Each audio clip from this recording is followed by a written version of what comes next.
Prologue de la supplication de Svetlana Alexievitch. Je ne sais pas de quoi parler. De la mort ou de l'amour, ou c'est égal, de quoi. Nous étions jeunes mariés. Dans la rue, nous nous tenions encore par la main, même si nous allions au magasin. Je lui disais « je t'aime », mais je ne savais pas encore à quel point je l'aimais. Je n'avais pas idée. Nous vivions au foyer de la caserne des sapeurs-pompiers où il travaillait, au premier étage, avec 3 jeunes autres familles. Nous partagions une cuisine commune, et les véhicules étaient garés en bas, au rez-de-chaussée, les véhicules rouges des pompiers. C'était son travail, je ne savais toujours où il était, ce qui lui arrivait. Au milieu de la nuit, j'ai entendu un bruit. J'ai regardé par la fenêtre. Il m'a aperçu. « Ferme les lucarnes et recouche-toi. Il y a un incendie à la centrale. Je serai vite de retour. » Je n'ai pas vu l'explosion, rien que la flamme. Tout semblait luire, tout le ciel. Une flamme haute, de la suie, une horrible chaleur, et il ne revenait toujours pas. La suie provenait du bitume qui brûlait. Le toit de la centrale était recouvert de bitume. Plus tard, il se souviendrait qu'il marchait dessus comme sur de la poix. Ils étouffaient la flamme, ils balançaient en bas, avec leurs pieds, le graphite brûlant. Ils étaient partis comme ils étaient, en chemise, sans leur tenue en prélard. Personne ne les avait prévenus. On les avait appelés comme pour un incendie ordinaire. 4 heures du matin. 5, 6. À 6 heures, nous avions prévu d'aller chez ses parents pour planter des pommes de terre. Il y a 40 kilomètres de la ville de Pripyat jusqu'au village de Serikier, où vivait sa famille. Semer, labourer, ses occupations préférées. Sa mère évoquait souvent comment ni son père ni elle ne voulaient laisser partir pour la ville. Ils lui ont même bâti une nouvelle maison, mais il a été incorporé. Il a fait son service à Moscou, dans les sapeurs-pompiers. Et quand il est revenu, sapeur-pompier, il ne voulait pas entendre parler d'autre chose. Parfois, c'est comme si j'entendais sa voix, vivante. Même les photos n'agissent pas sur moi autant que sa voix. Mais il ne m'appelle jamais. Et en rêve, c'est moi qui l'appelle. 7 heures. À 7 heures, on m'a fait savoir qu'il était à l'hôpital. J'ai couru. Mais la milice avait déjà isolé le bâtiment et n'y laissait entrer personne. Seules les ambulances traversaient le barrage. Les miliciens criaient, près des voitures, la radiation bloque les compteurs au maximum, ne vous approchez pas. Je n'étais pas seule. Toutes les femmes avaient accouru, toutes celles dont les maris se trouvaient dans la centrale cette nuit-là. Je me suis lancée à la recherche d'une amie, médecin dans cet hôpital. Je l'ai saisie par la blouse blanche lorsqu'elle est descendue de la voiture. « Fais-moi passer. Je ne peux pas, il va mal, ils vont tous mal. » Mais je ne la lâchais pas, juste jeter un regard. Elle me dit « D'accord, allons-y. Pour un quart d'heure, 20 minutes. » Je l'ai vu, tout gonflé, boursouflé. Ses yeux se voyaient à peine. « Il faut du lait, beaucoup de lait, » m'a dit mon ami. « Qu'il boive au moins 3 litres. » Mais il n'en prend pas. Désormais, il en prendra. Nombre de médecins, d'infirmières, surtout d'aides-soignantes de cet hôpital tomberaient malades plus tard, mourraient, mais alors, personne ne le savait. À 10 heures du matin, l'opérateur Chitchenok rendit l'âme. Il fut le premier. Le premier jour, nous avons appris plus tard que le deuxième, Valera Kodemtchouk, était resté sous les décombres. On n'était pas parvenu à le dégager. Son corps a été noyé dans le béton. Mais nous ne savions pas encore qu'ils étaient tous les premiers. « Vassenka, que faire ?» lui demandai-je. « Pars d'ici, pars, tu vas avoir un enfant. » En effet, j'étais enceinte. Mais pouvais-je le laisser ? Lui, il me supplie. « Pars, sauve le bébé. » Je dois d'abord t'apporter du lait. Après, on prendra une décision. Ma copine, Tania Kibenok, arrive en courant. Son mari est dans la même chambre. Son père l'accompagne. Il a sa voiture. Nous la prenons pour aller au village le plus proche, acheter du lait. À environ 3 kilomètres de la ville, on achète plusieurs bocaux de 3 litres remplis de lait. 6 pour en avoir assez pour tous. Mais le lait faisait horriblement vomir. Il perdait sans cesse connaissance et on les plaçait sous perfusion. Les médecins répétaient qu'ils étaient empoisonnés au gaz. Personne ne parlait de radiation. Pendant ce temps, la ville se remplissait de véhicules militaires. Des barrages étaient dressés sur toutes les routes. Les trains ne marchaient plus, ni dans la région, ni sur les grandes lignes. On lavait les rues avec une poudre blanche. Je m'inquiétais. Comment aller acheter du lait frais au village le lendemain ? Personne ne parlait de radiation. Seuls les militaires avaient des masques. Dans la rue, les citadins portaient le pain qu'ils achetaient dans les magasins, des paquets ouverts de petits pains. Des gâteaux étaient posés sur les étalages ouverts. Le soir, on ne me laissait pas rentrer à l'hôpital. Une foule de gens s'entassait tout autour. Je me plaçai devant sa fenêtre, il s'approcha et me cria quelque chose, si désespérément. Dans la foule, quelqu'un entendit qu'on les emmenait à Moscou, dans la nuit.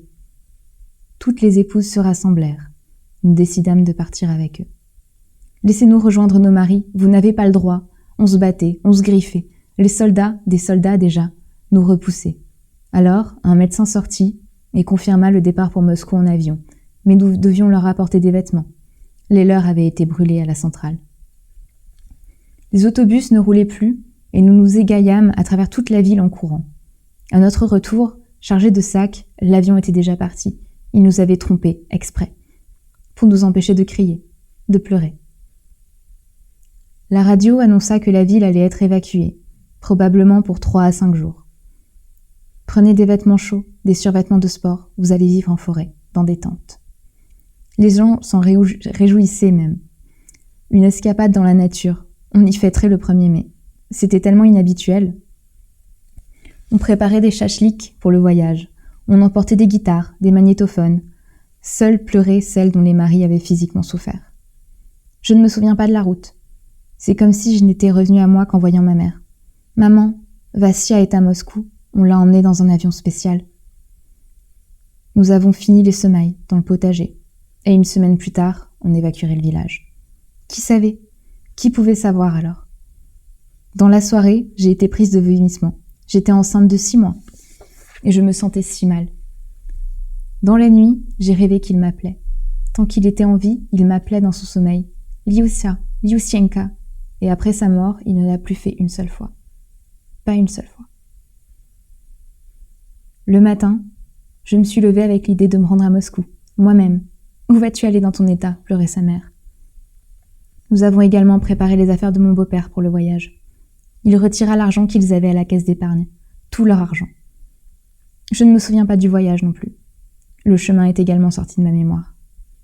À Moscou, nous avons demandé au premier milicien venu dans quel hôpital se trouvaient les sapeurs-pompiers de Tchernobyl, et il nous a dit « numéro 6, Choukitienka ». C'était un établissement radiologique spécial, et l'on pouvait y entrer sans laisser passer. Je donnais de l'argent à la gardienne, et elle me dit « vas-y ».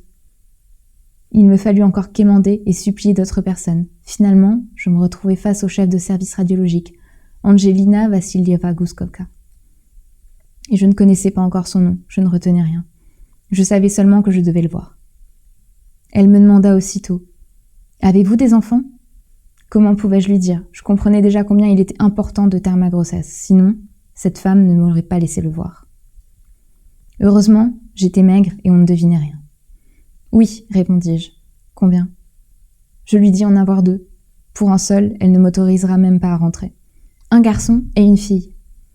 Si tu en as 2, tu n'en auras probablement plus. Maintenant écoute. Le système nerveux central et la moelle osseuse sont entièrement atteints. Ce n'est rien. Il va devenir un peu nerveux, pensai-je. Écoute encore. Si tu pleures, je te renvoie de suite. Il est interdit de s'embrasser, de se toucher, ne pas s'approcher. Tu as 1 demi-heure. Mais je savais que je ne partirais plus. Si je partais, ce ne serait qu'avec lui. Je me fis ce serment.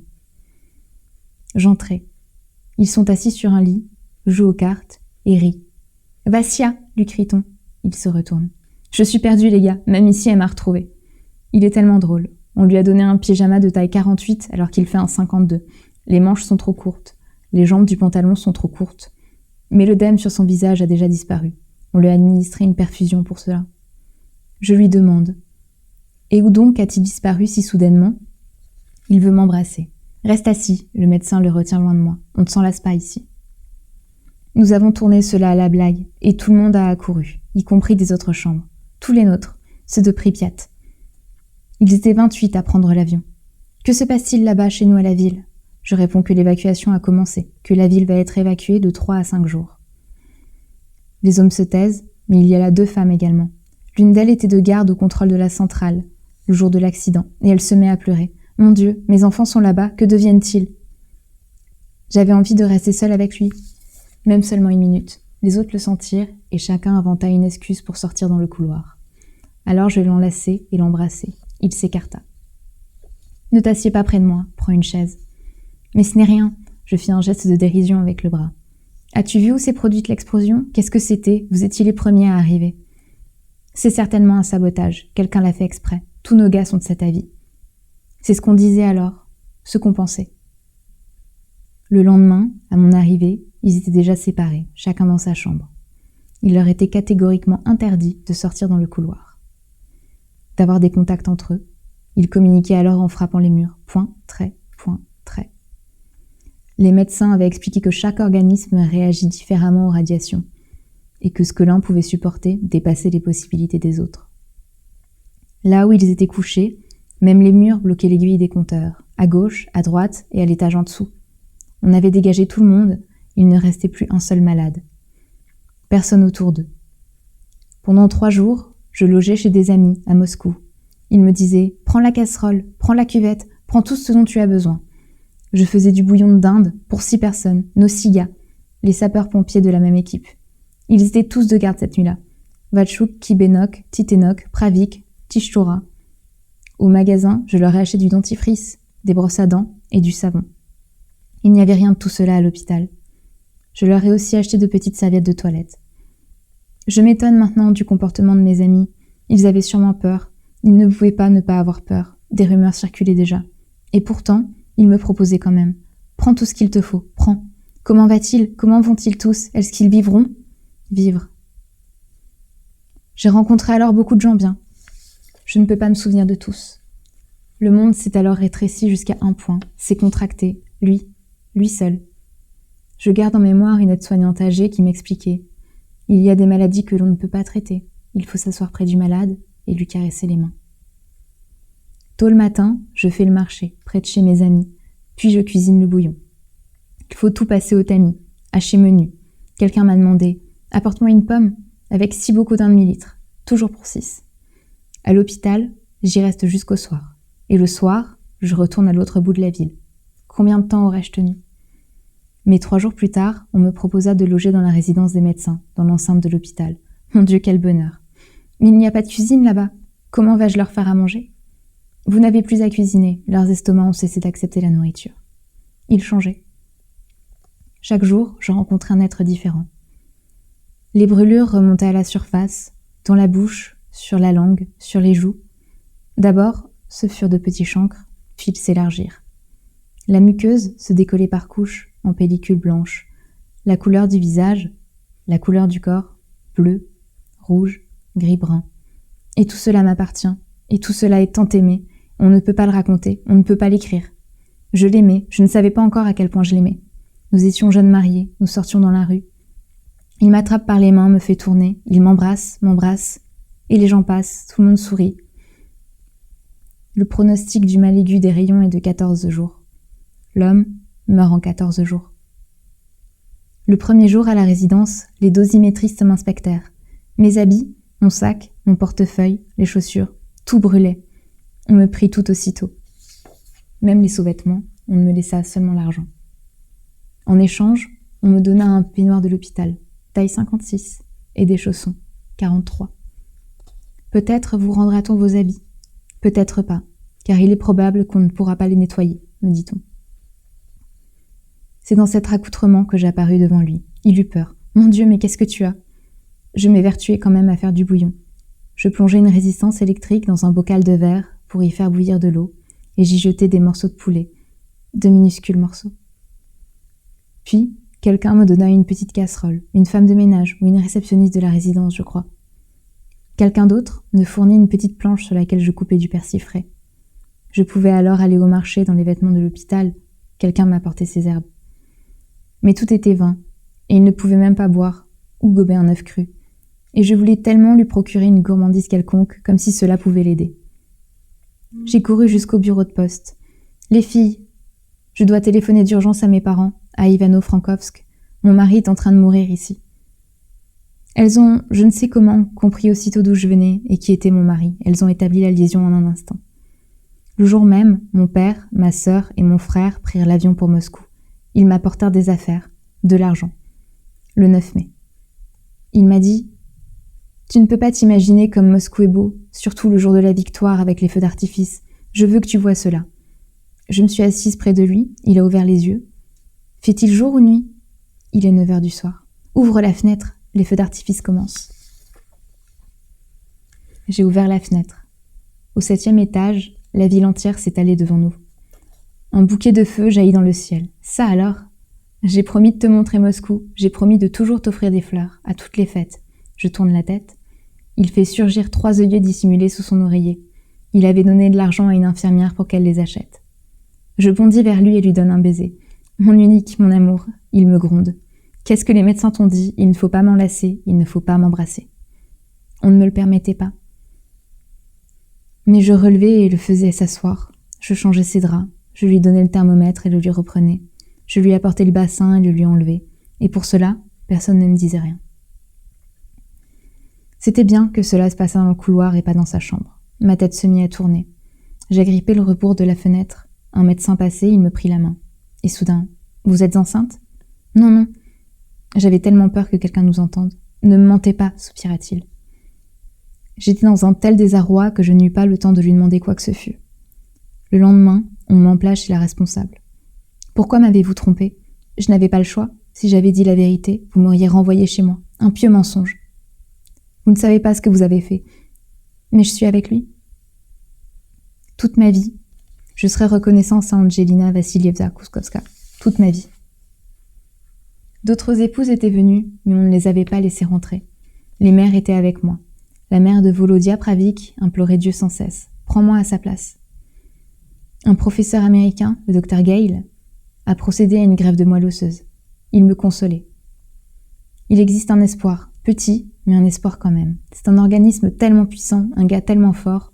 On convoqua tous ses proches. Ses 2 sœurs arrivèrent de Biélorussie, son frère de Leningrad, où il faisait son service militaire. La cadette Natacha avait 14 ans. Elle pleurait beaucoup et avait peur, mais c'était sa moelle à elle qui convenait le mieux. Je peux en parler maintenant. Avant, je ne le pouvais pas. Pendant 10 ans, je me suis tue. 10 ans. Quand il a appris qu'on allait prendre la moelle de sa sœur, il refusa catégoriquement. Mieux vaut que je meure. Ne la touchez pas, elle est petite. Sa sœur aînée, Lyudia, avait 28 ans. Infirmière elle-même, elle comprenait les risques qu'elle prenait. Qu'il vive, accepta-t-elle. J'ai vu l'opération. Ils étaient allongés côte à côte sur des tables. Il y a une grande fenêtre dans le bloc. L'intervention a duré 2 heures. Quand ce fut fini, Lyudia avait plus mal que lui. Elle avait 18 ponctions sur la poitrine et sortit difficilement de l'anesthésie. À ce jour, elle est encore malade. Elle a une invalidité. C'est une jolie fille, forte. Elle ne s'est pas mariée. Et moi, je me démenais alors entre les 2 chambres, de chez lui à chez elle. On ne l'avait pas remis dans une chambre ordinaire, mais dans une pièce pressurisée, derrière une toile transparente, et il était interdit d'y pénétrer.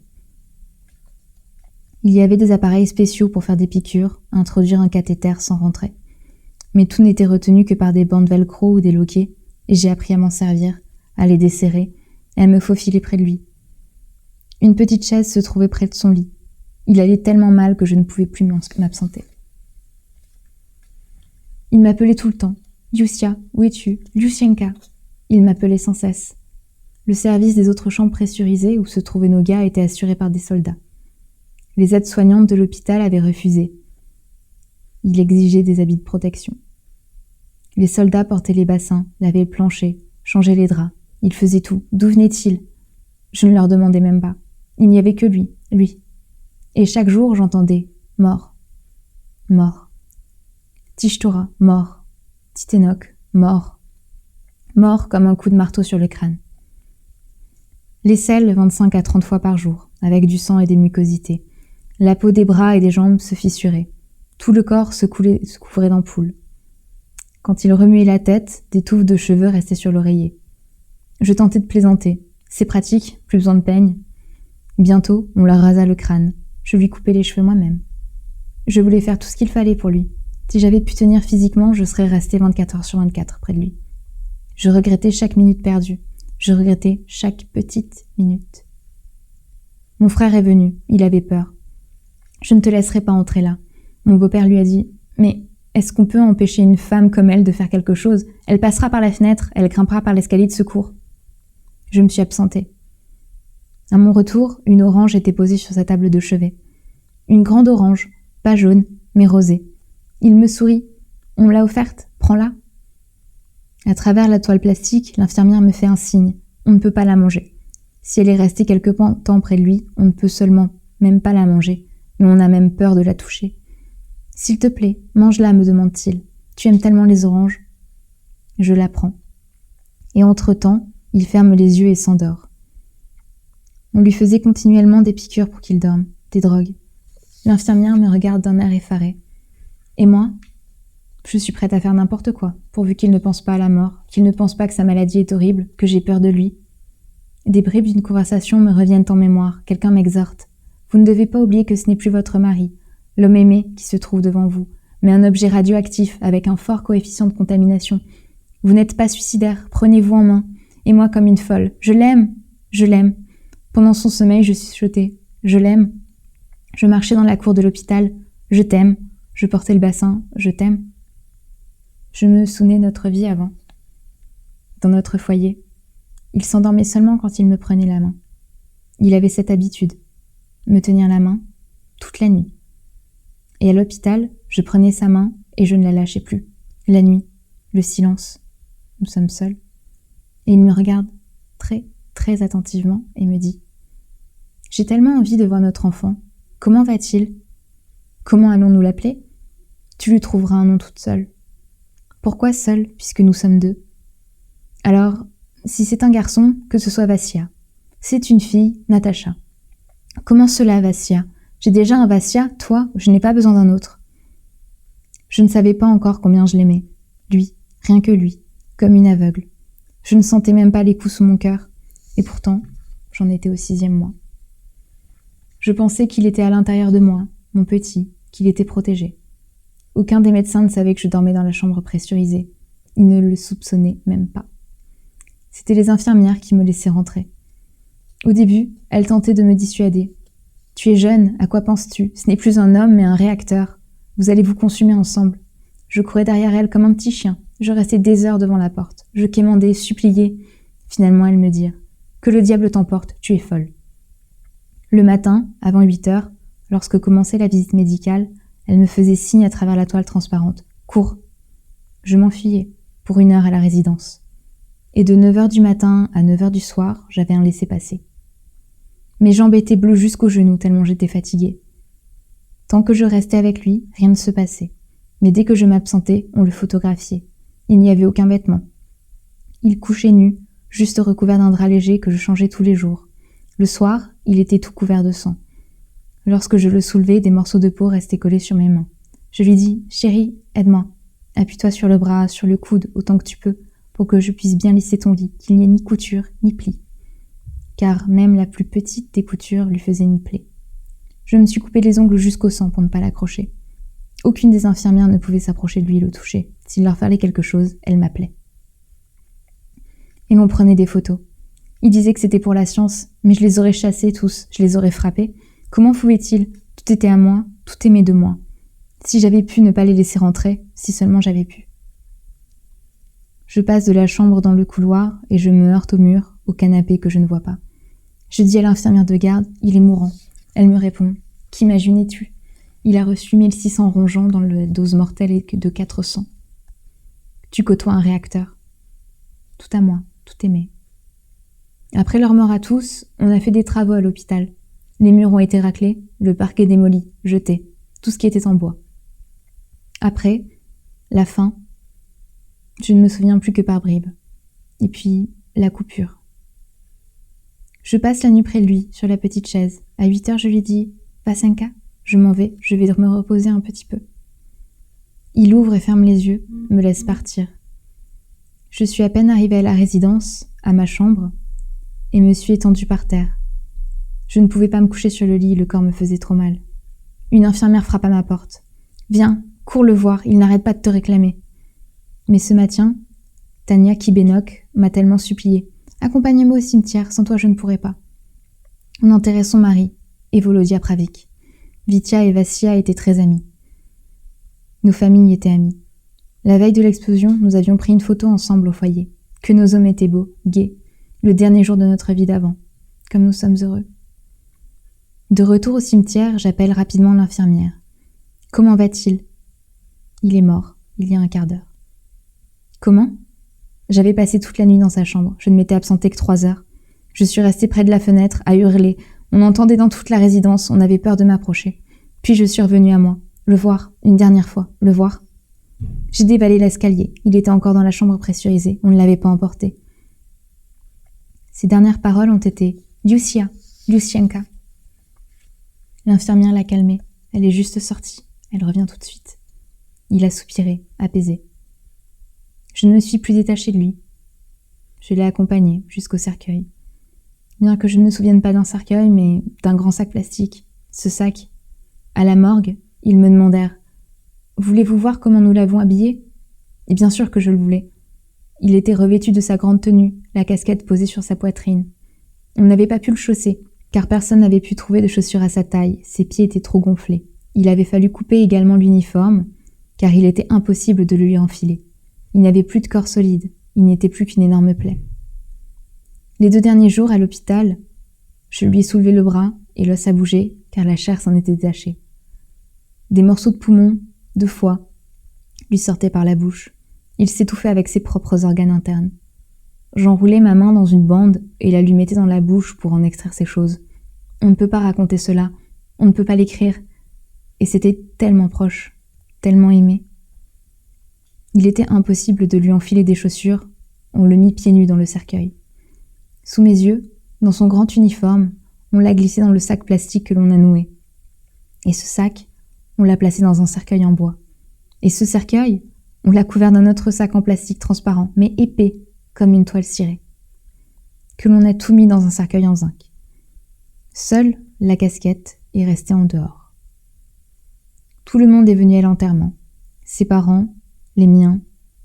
Nous avons acheté des foulards noirs à Moscou.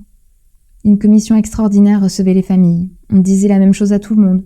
On ne peut pas vous rendre les corps de vos maris, de vos fils. Ils sont très radioactifs et vont être enterrés dans un cimetière de Moscou. Dans des cercueils en zinc, scellés, sous des dalles de béton, selon un procédé spécial. Et vous devez signer ce papier. Si quelqu'un s'indignait et voulait emmener quand même le cercueil au pays, on le persuadait que les défunts étaient des héros qui n'appartenaient plus à leur famille. Ils appartenaient désormais à l'État. Nous nous sommes installés dans le corbillard, les proches et des militaires, un colonel avec un appareil radio. On lui transmettait « Attendez nos ordres, attendez ». Nous avons tourné pendant 2 ou 3 heures dans Moscou, puis sur le périphérique. Puis nous sommes retournés à Moscou.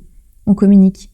L'entrée dans le cimetière n'est pas autorisée. Le cimetière est investi par des journalistes étrangers. Attendez, attendez encore. Les parents se taisent. Ma mère porte un foulard noir. Je sens que je perds connaissance. Je me débat dans une crise d'hystérie. Pourquoi faut-il cacher mon mari? Est-il un assassin, un criminel, un bandit? Qui enterrons-nous? Maman, du calme, ma petite fille. Elle me caresse les cheveux. Le colonel transmet. Requiert autorisation d'aller au cimetière. La femme a une crise d'hystérie. Au cimetière, des soldats nous entourent. Nous marchons sous escorte. Et l'on porte le cercueil. On ne laisse passer personne. Nous sommes seuls. La tombe est immédiatement comblée. Vite, vite, ordonne l'officier. On ne m'autorise même pas à enlacer le cercueil. Puis tout de suite, les autobus, tout en cachette. En un instant, on nous acheta et apporta des billets de retour. Le lendemain, un homme en civil, mais qui se tenait comme un militaire, nous accompagna partout. Il ne nous autorisa pas à quitter la résidence, même pour acheter de la nourriture pour le voyage. Et que Dieu nous préserve d'en parler à quelqu'un. Surtout moi, comme si j'avais pu parler. Je ne pouvais même pas pleurer. Et au moment du départ, la gardienne a compté toutes les serviettes, tous les draps. Elle les glissait aussitôt dans un sac. Sans doute les a-t-on brûlés. Nous avons réglé nous-mêmes la note de la résidence, pour 14 jours. Tel est le cycle du mal aigu des rayons. 14 jours. En 14 jours, l'homme meurt. À la maison, je me suis endormie. Je suis rentrée chez moi et je suis tombée sur le lit. J'ai dormi 3 jours. On a appelé les secours d'urgence. Non, a dit le médecin, elle n'est pas morte. Elle va se réveiller. C'est un sommeil terrible. J'avais 23 ans. Je me souviens d'un rêve. Ma défunte grand-mère vient chez moi, vêtue des habits dans lesquels nous l'avions enterrée. Elle décore un sapin. « Grand-mère, pourquoi ce sapin? C'est l'été maintenant ?»« Il le faut. Ton Vassenka viendra bientôt me voir, et il a grandi au milieu de la forêt. » Encore un autre rêve. Vassia vient, tout habillée de blanc, et appelle Natacha, notre fille dont je n'ai pas encore accouché. Elle est déjà grande, elle a vite poussé. Il la lance en l'air sous le plafond, et il rit. Et je les regarde, en pensant que le bonheur est tellement simple. Je rêve. Nous pataugeons longtemps dans l'eau. Nous marchons. Longtemps. Longtemps. Peut-être voulait-il me demander de ne pas pleurer. Peut-être me faisait-il un signe. De là-bas. De là-haut.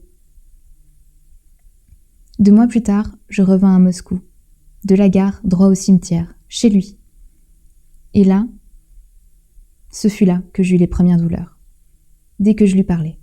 On appela une ambulance. J'ai accouché chez cette même Angelina Vassilieva Guskovka. Elle m'avait averti. Viens accoucher chez nous. J'ai enfanté, 2 semaines avant terme. On me la montra, une petite fille. Natachenka, lui dis-je. Papa t'a appelée Natacha. À première vue, c'était un bébé sain. Des bras, des jambes, mais elle avait une cirrhose. 28 rongeants dans le foie.